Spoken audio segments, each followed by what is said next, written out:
Jadi ceritanya gue penasaran sama teman-teman gue yang bisa pergi kerja di cafe sendirian atau WFC sendirian. Dan di episode kedua dari 100 Anon ini, gue memutuskan untuk pergi WFC sendirian. Jadi ceritanya pasti kalian tahu kalau di cafe itu umumnya menu-menunya gak ada gambar. Dan itu mempersulit gue untuk memilih menu apa yang harus gue pilih. Jeleknya gue selalu memilih menu yang namanya paling keren.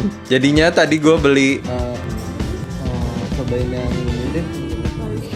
Dan makanannya gue beli. Boleh dicobain ini aja.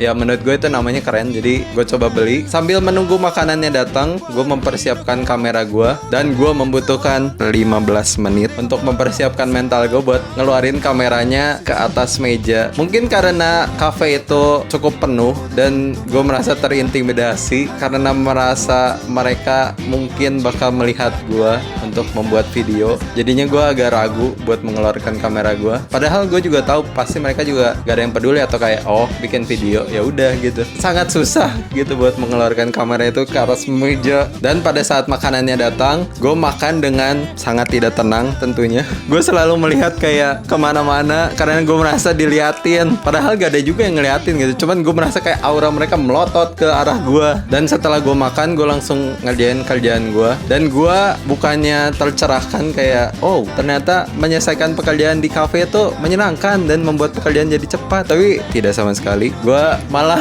sangat kesulitan untuk menyelesaikan pekerjaan gue karena tadi gue merasa diliatin dan gue merasa terintimidasi oleh orang-orang di sana. No offense, cuman itu yang gue rasakan. Dan pada saat gue mau pulang, timbul masalah baru di mana gue maaf mau tanya, kayaknya saya ketinggalan kunci motor ya.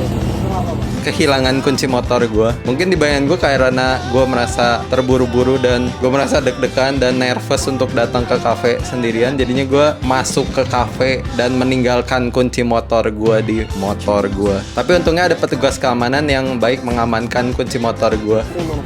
Yang ini. Oh iya. Aduh, makasih banyak ya Pak. Terima kasih Pak. Tapi untuk overall experience yang gue alami di series kedua ini, gue memutuskan untuk tidak pergi WFC sendirian lagi. Gue gak bisa pergi WFC sendirian. Gue gak bisa fokus buat WFC sendirian. Gue lebih mending di kamar buat nyelesain kerjaan gue. Dan nextnya gue pasti bakal ngelakuin hal-hal lain yang belum pernah gue lakukan. Kalian bisa komen dan memberikan ide kayak apa yang menarik buat gue coba. So, stay unknown. Jangan ke cafe sendirian.